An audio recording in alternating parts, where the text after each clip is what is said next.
আমার উপজেলা মাধ্যমিক শিক্ষা অফিসার, একাডেমিক সুপারভাইজার, আমার এডিও সাহেব এবং আমাদের যে সম্মানিত স্যাররা এখানে উপস্থিত রয়েছে এবং আমাদের যে মিডিয়া কর্মী ভাইরা আছে, সবাইকে আমি শুরুতেই সালাম এবং শুভেচ্ছা জানাচ্ছি।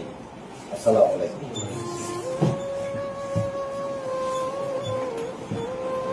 আসলে ছোট করে শুরু যেটা করতে চাই সেটা হচ্ছে যে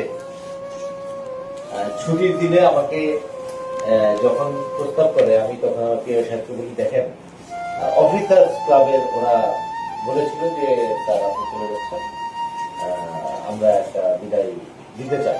আমি বললাম যে না, ছুটির দিনে মানুষের বিভিন্ন কাজকর্ম থাকে, এইটা প্রয়োজন। কিন্তু তারপরেও দেখেন কোনো না কোনো ভাবে এইটাতে শাহালুর হাতে ফোন দিয়েছে, সিএ সাহেব বলতেছে। অ্যাকচুয়ালি সময় ছিল না, আমি অর্ডার পেয়েছি আমার 26 তারিখ রাতে, ওটা 27 তারিখে ডিসি স্যারের এখানে পরিদর্শন ছিল। তো ডিসি স্যার আসার কারণে তো আমি আর অফিসে অন্যদিকে খেয়াল করতে পারি নাই। তারপরে তো রোববারে আমাকে বলা হয়েছে যে সরকারি নির্দেশনা মেনে রিলিজ দেওয়ার জন্য, তো আমি রিলিজ দিয়ে দেবো। তো আপনারা অনেকক্ষণ অনেক কথা বললেন, এর মধ্যে অনেকেই বললেন, আমি শুনলাম, আমার ভালো লাগলো, এগুলো ভালো কথা শুনতে ভালো লাগে। তো খারাপ গুণ কি আমার একেবারেই নেই? আছে, খারাপ গুণ আমারও আছে, কারণ ভালো মন্দ নিয়েই তো মানুষ। আমি আপনাদের কাছে শুরুতেই যে বিষয়টা বলবো যে আমার ভালো যদি কোনো বিষয় থাকে সেটা গ্রহণ করবেন, খারাপটা ভুলে গিয়ে আমাকে ক্ষমা করে দেবেন, এটাই হচ্ছে আমার কথা। তা আমি যে সিচুয়েশনে এসেছিলাম সেই সিচুয়েশনে পুরো বাংলাদেশে একটা টার্মিনাল সিচুয়েশন, সেটাতে মোটামুটি দেখা যাচ্ছিল যে কোনো শিক্ষক কোনো রোষানলে করছিল, কোনো নির্যাতনের শিকার হচ্ছিল, অনেকে সম্মানহানি ঘটছিল।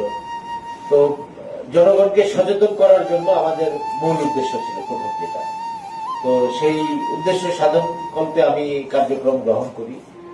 আমি শুরুতে এসে একটা কথা বলেছিলাম যে আমার বাবা বলতো যে শিক্ষকের স্থান হলো বাবা মার পরে।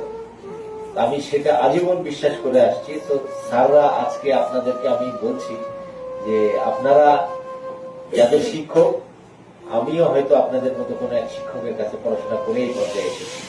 আমি সবসময় মনে মনে ভাবি যে আমার তো কোনো ছাত্র নেই, কিংবা আমার কোনো জুনিয়র অফিসার কেউ নেই যে বড় কোনো পর্যায়ে আমার আগে যাবে, কিন্তু আপনার যেগুলো ছাত্র আছে তারা কিন্তু আমাকে ছাড়িয়ে যাবে। সুতরাং আপনার স্থান আমার আগে। আমি মনে করি আমি প্রত্যেকজন শিক্ষককে যেই সম্মান দিয়ে কথা বলবো, এইটাতে আমি ছোট হব না।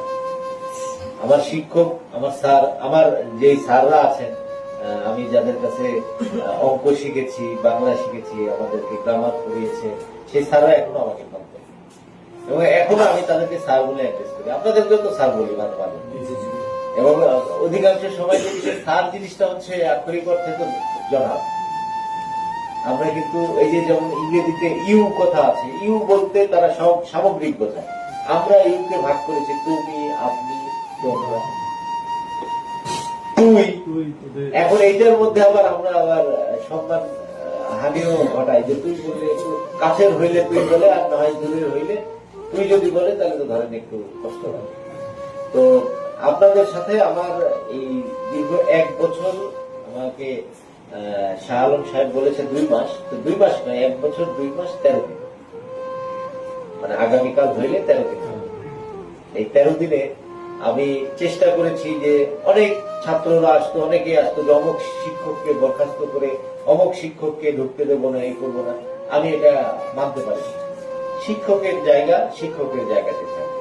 তোমরা ঠিক আছে পড়াশোনা করছো, কোনো ভুলভ্রান্তি হতে পারে। এখন একটা শিক্ষক যদি একটা ছাত্রকে ধমক দেয় যে তুমি পড়াশোনা করছো না কেন, সেই ছাত্র যদি এসে বলে যে আমরা এমন শিক্ষককে চাই না, তাইলে এটা তো হতে পারে কি? আমি সবসময় চেষ্টা করেছি আপনাদের মাঝে আপনাদেরকে সাথে থেকে আপনাদের সাথে কাজ করা, আপনাদেরকে সহযোগিতা